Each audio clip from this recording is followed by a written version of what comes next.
হল ছাড়তে হবে। কেন ছাড়তে হবে? কারণ হলে নাকি অবৈধ অস্ত্র ঢুকেছে, টাকা ঢুকেছে। আমি ভিসি স্যারের কাছে প্রশ্ন করতে চাই, আমার অস্ত্রটা কোথায় আর আমার টাকাটা কোথায়? ভিসি স্যার, আমরা যদি দেখি এই ভিসি স্যার আসার পর থেকেই এই বন্ধের ঘোষণা ওনার নতুন নয়।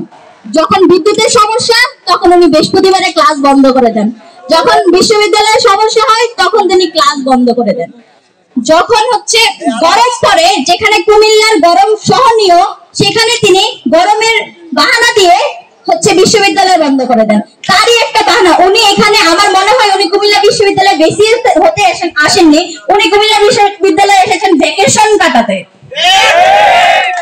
আপনি বলছেন কুমিল্লা বিশ্ববিদ্যালয়ের আবাসিক হলগুলোর টাকার ভান্ডার, আমরা বলছি আপনার পকেট, আপনার দূষণদের পকেট, আপনার সন্ত্রাসদের পকেট আজকে টাকার ভান্ডার।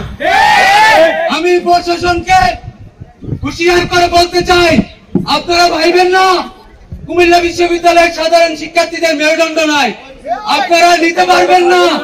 আপনাদেরকে বারবার সাবধান করে বলছি, আপনারা আপনাদের এই হটকারী সিদ্ধান্ত থেকে সরে আসুন, হটকারী সিদ্ধান্ত থেকে সরে আসুন, আর নয়তো পালানোর পথ পাবেন না।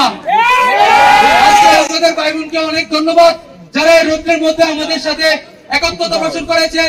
আমি কুমিল্লা বিশ্ববিদ্যালয়ের সকল সাবেক শিক্ষার্থী, সকল বন্ধু বান্ধব, সকল জুনিয়র শিক্ষার্থী, কুমিল্লা বিশ্ববিদ্যালয়ের সকল শিক্ষক, সকল কর্মকর্তা কর্মচারীকে অনুরোধ করছি, এইরকম স্বৈরাচার শাসককে আমরা কুমিল্লা বিশ্ববিদ্যালয় থেকে বিদায় করুন। এরকম ভণ্ড বাটপার মিথ্যক বিসি যিনি বলেন আমাদের হলগুলোতে সকল সাধারণ শিক্ষার্থীরা থাকে, তারা এখান থেকে টিউশনি করে বাড়িতে টাকা পাঠায়। আমরা এখান থেকে আমাদের এখান থেকে হল থেকে আমাদের শিক্ষার্থীরা, মাননীয় মহোদয়, প্রচুর কষ্ট হয়, 50 টাকা 60 টাকা দিয়ে শহরে যাইতে হয়, আইতে হয়, দুপুরে খাবার খাইতে হয়, একটা টিউশনির টাকা শেষ পর্যন্ত ছেলেদের পকেটে থাকে না। আপনার কত বড় সাহস, আপনি আমাদের হলে আবাসিক শিক্ষার্থীদেরকে আপনি বলেন অস্ত্রের টাকা। আপনি যদি এর প্রমাণ না দিতে পারেন, কুমিল্লা বিশ্ববিদ্যালয়ের সকল শিক্ষার্থীদের সামনে, সকল আবাসিক হলের সামনে আপনার হাত জোর করে ক্ষমা চাইতে হবে। আমাদের শ্রদ্ধা স্থান আমাদের সাথে একাত্মতা প্রকাশ করেছেন। এই পর্যায়ে নাসির স্যার আমাদের মাঝে আমাদের শিক্ষার্থীদের উদ্দেশ্যে কিছু বলবেন। ধন্যবাদ উপস্থাপককে। কুমিল্লা বিশ্ববিদ্যালয়ে চলমান যে সংকট, সেই সংকটের গতকালকে সিন্ডিকেটে আমি মনে করি যে সংকটটা সর্বোচ্চ পর্যায়ে গিয়ে পৌঁছেছে। শিক্ষার্থীদের জীবন সংকট যখন হয় তখনই হচ্ছে এই ধরনের বিষয় আসে, যে হল খালি করা, সিঙ্গালা করা বিষয়টা। তো আমার মনে হয় না আমার হল যেটা আছে নজরুল হল, সে হলে কোনো ধরনের যে কথাগুলি আমরা শুনতে পাচ্ছি সংবাদ মাধ্যমের মাধ্যমে, যে হলের মধ্যে অস্ত্র ঢুকেছে বা অবৈধ অস্ত্রের কথা বলা হচ্ছে, টাকা পয়সার কথা বলা হচ্ছে। আমি দায়িত্ব নিয়ে বলতে চাই, কাজী নজরুল ইসলাম হলে এমন কোন অবৈধ অস্ত্র বা অস্ত্রের কথা বলা হচ্ছে, টাকা পয়সা এই ধরনের কিছু নাই বা এগুলো প্রবেশ করে না।